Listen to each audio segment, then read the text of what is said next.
Baiklah anak-anak sekalian, selamat pagi, selamat berjumpa kembali dengan saya dalam mata pelajaran PPKN, Pendidikan Pancasila dan Kewarganegaraan, yang mana pada pagi hari ini kita akan belajar tentang nilai-nilai Pancasila dalam kerangka praktik penyelenggaraan pemerintahan negara, yang akan saya ampu sendiri, yaitu Mas Duki Tahir Al-Mubarok, SPD.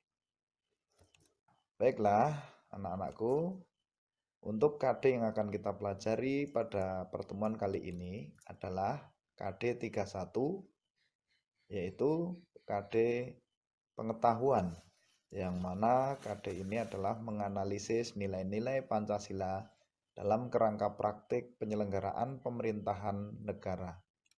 Dan juga ada KD keterampilan, yaitu mengambil keputusan bersama sesuai dengan nilai-nilai Pancasila dalam kerangka praktik penyelenggaraan pemerintahan negara. Dan tujuan pembelajaran untuk pagi hari ini adalah setelah kalian mempelajari kompetensi dasar ini, diharap Anda mampu menganalisis sistem pembagian kekuasaan negara Republik Indonesia. Siswa mampu menganalisis nilai-nilai Pancasila dalam penyelenggaraan pemerintahan. Dan siswa juga mampu menyaji hasil analisis tentang pengambilan keputusan bersama sesuai nilai-nilai Pancasila dalam kerangka praktik penyelenggaraan pemerintahan negara.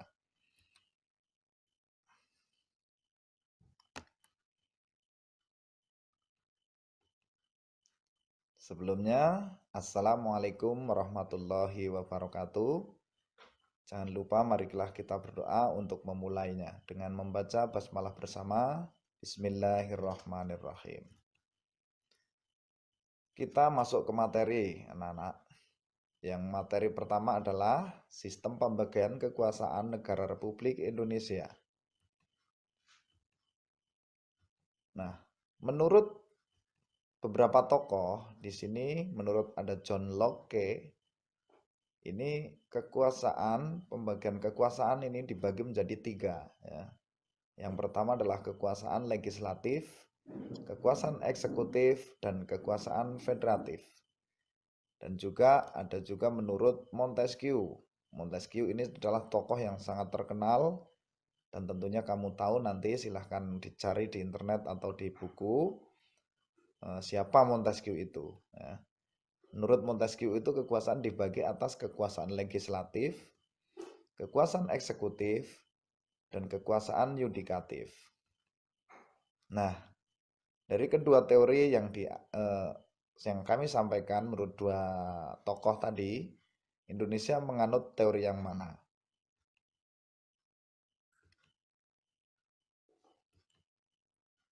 Nah, untuk pembagian kekuasaan, ini masih dalam materi yang sama.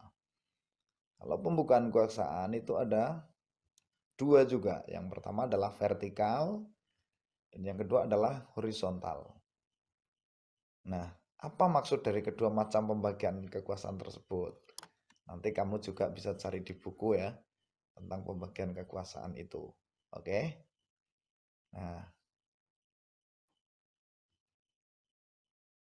Nah, masih dalam materi konsep pembagian kekuasaan negara Republik Indonesia. Nah, pemisahan kekuasaan berarti kekuasaan negara itu dipisah atau terpisah dalam beberapa bagian, baik mengenai organ maupun fungsinya. Dengan kata lain, lembaga pemegang kekuasaan negara yang meliputi lembaga legislatif, eksekutif, dan yudikatif merupakan lembaga yang terpisah satu sama lain, berdiri sendiri tanpa memerlukan koordinasi dan kerjasama. Setiap lembaga menjalankan fungsinya masing-masing. Nah, ini biasanya negara-negara semacam ini yang menggunakan sistem pemisahan kekuasaan ini adalah negara serikat. Ya. Nah, yang kedua juga ada ini yang memakai konsepnya adalah pembagian kekuasaan. Yang mana dalam hal ini, pembagian kekuasaan ini, kekuasaan negara memang dibagi-bagi dalam beberapa bagian, ada legislatif, eksekutif, dan yudikatif.